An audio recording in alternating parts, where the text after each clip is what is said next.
Tugboat-Theodore. He's a tugboat and a friendly tugboat too. A friendly tugboat too. Oh, Theodore likes to do the things that friendly tugboats do. Put that right here. Hello, welcome to the big harbor. This is Hollis. Hollis the hamster. He belongs to my nephew, but I'm taking care of Hollis for a few days. Look what I got Hollis. Right, this wonderful little wheel for him to spin on. Come on, Hollis. Get on the wheel and start spinning. There's nothing like the sight of a hamster in full spin. Come on, Hollis, come on, spin. Spin like the wind. Come on, Hollis. Everyone is waiting to watch you spin on the wheel. Hollis. He won't. That reminds me of Seabright. Who's Seabright? Well, Seabright was a ship that visited us here in the big harbor not long ago. And there was something that he really didn't want to do.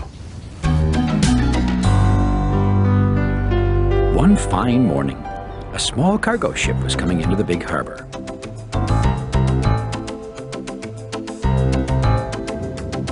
Small ships sometimes came in all by themselves and didn't need a tugboat's help.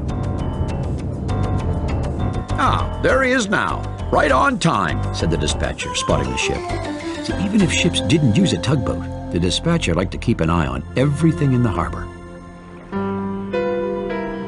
He's stopping, said the dispatcher, surprised. Uh-huh, said Donald Dock. Sure enough, the ship just stopped, right in the middle of the harbor. Now why isn't he going to his dock? Said the dispatcher. Do you think there's something the matter? Uh-huh, said Donald. Of course, uh-huh is all Donald ever says. The dispatcher looked around. Theodore was moving Brunswick barge. Theodore, he called. Yes, sir, said Theodore. Please go and see why that ship has stopped. I'll be right back, Theodore told Brunswick. Has something terrible happened? Said Brunswick in his cheery kind of voice. No, said Theodore. But it might, called Brunswick. You never know. You see, Brunswick was always hoping for thrills and chills. But at that moment, nothing was happening. What are you waiting for? Benjamin called down. He's starting again, said the dispatcher. But he's going the wrong way. Sure enough, the ship was starting to back up, out of the harbor. Hello, called Theodore as he approached the ship. I'm Theodore. What's your name? Seabright, Seabright, replied the ship, coming to a stop. Are you lost? Theodore went on. I'm looking for the crane dock. The crane dock? Replied Seabright uncertainly. Oh, well, just go right under the bridge and you're there, smiled Theodore. Under the bridge, under the bridge, repeated Seabright. He stared up at Benjamin Bridge for a long, long moment. Are you okay? Said Theodore. A propeller tangled, bilge water backed up? No, answered Seabright. Oh, good, smiled Theodore. Well, if you need any help, just whistle. He's starting again, said the dispatcher. Sure enough, Seabright was heading into the harbor once more.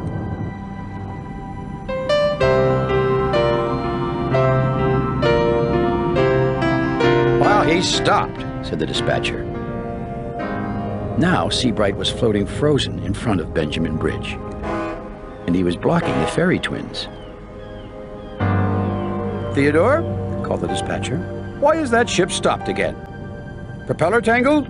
Bilge water backed up? I don't think so, replied Theodore. Oh, no, this won't do, continued the dispatcher.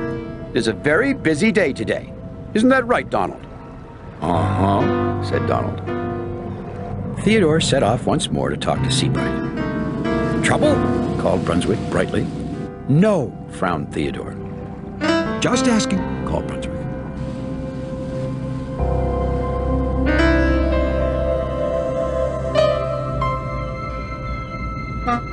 Hello again, Theodore said to Seabright.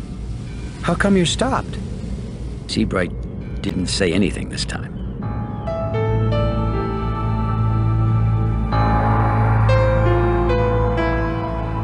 Would you like me to tow you to the crane dock? Offered Theodore. It's just past the bridge. No, shouted Seabright. Why not? said Theodore, surprised. I'm scared. I'm scared, replied Seabright. Well, there's nothing to be scared of in this harbor, Smiled Theodore. Just then, a loud whistle blast nearly made Theodore burst a bumper. Seabright looked around and saw a tugboat with a big red hat blasting his whistle and racing towards him with a very serious look on his face. Seabright began backing up right out of the harbor again.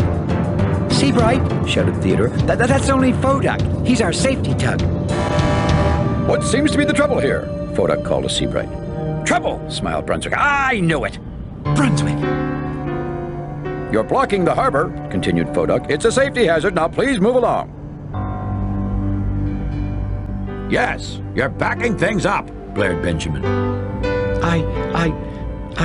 I can't, said Seabright slowly.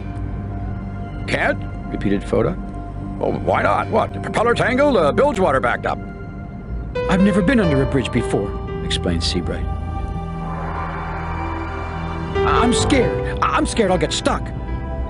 There's no scientific reason to be scared of anything in this harbor, declared Foduck.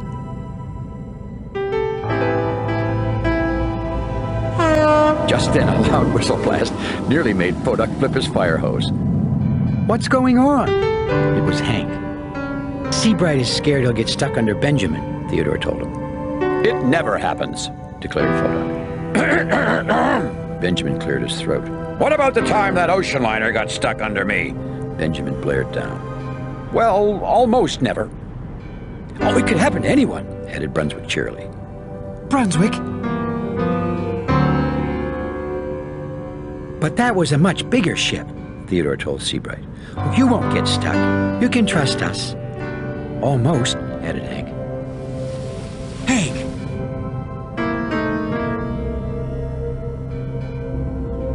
Well, that was all Seabright needed to hear. He turned off his engine and began to lower his anchor. He wasn't going to move, and it looked like nothing anybody said or did could make him. Now, at that moment, over at the crane dock, George and Emily were waiting for Clayton, the giant harbor crane, to finish loading containers on a big ship they were going to take out of the harbor. All loaded, called Clayton. Good work, Clayton, smiled George. He knew it was a very busy day in the harbor and everything had to be done on time. The two mighty tugs began to move the great container ship away from the dock towards the bridge. Just then, they heard a warning whistle. Sure enough, Foduck was floating towards them with a very serious look on his face. The bridge is blocked, he shouted. Stand by. Stand by, repeated George. We can't wait. We'll be late. Well, a ship won't go under the bridge, explained Foduck. We'll see about this, said George, and off he roared.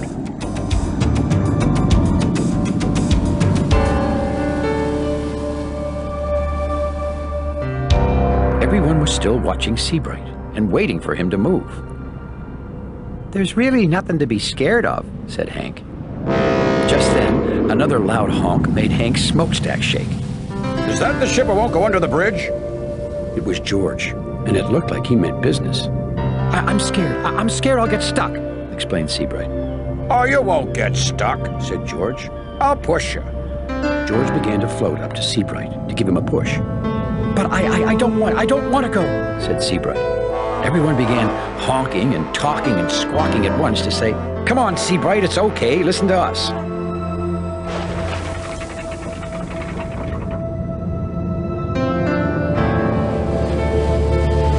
He's starting again, said the dispatcher. Backwards. Sure enough, Seabright was backing away from George, out of the harbor. Well, Theodore felt sorry for Seabright. He didn't want him to leave. And he didn't want George to push him under that bridge either, if he didn't want to go. Oh, big bump coming up, Brunswick bubbled. Oh, this'll be bad. Everyone was honking and talking and squawking so much at Seabright, they didn't see he was backing right into Brunswick. But Theodore saw, and he also saw it was time to do something. Stop, he called to George, and he raced as fast as he could between the big tug and Seabright. Theodore, shouted George, please get out of the way. Everyone began honking and talking and squawking at once to say, "Come on, Theodore, it's okay, listen to us." Theodore looked around at everyone honking and talking and squawking, and suddenly he knew just how Seabright felt. It was exactly how he felt. "No," Theodore said out loud. "No, I don't want to get out of the way." And you don't have to go under the bridge if you don't want to, he told Seabright. I don't, said Seabright. No, you don't, repeated Theodore. Seabright slowed to a stop. Theodore floated up to Seabright until he was very close. I know how you feel, he began in a gentle voice. Everyone wants you to do something that, well, you don't want to do. I really don't want to go under that bridge, agreed Seabright. Well, you can just take your time, said Theodore. And when you're ready, well, you can try again. Well, what if I'm never ready, said Seabright.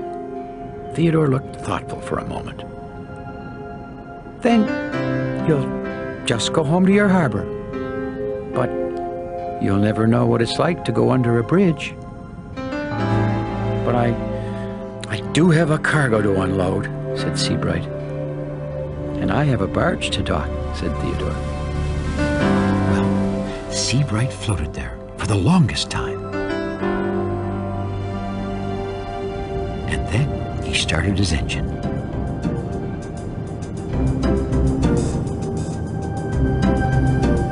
Everyone held their breath, even George. Wow, look at that, said George. He's doing it, said Theodore. He's doing it. Is he coming to bump me? said Brunswick. No, smiled Theodore. Seabright is going under the bridge, all by himself.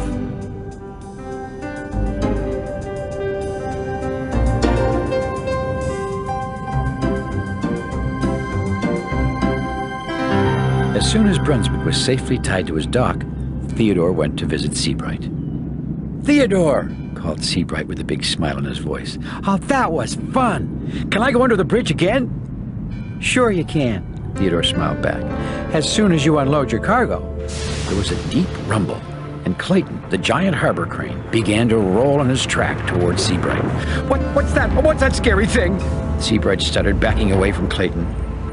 "Uh-oh," said Theodore quietly. I think this might take a little time, thought Theodore.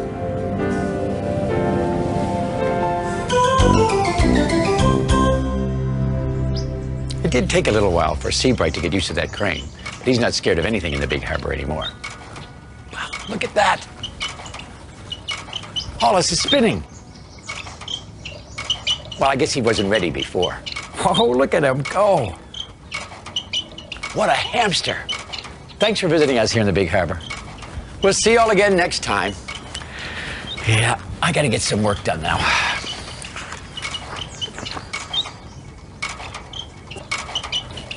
I wonder if he's gonna spin like that all day.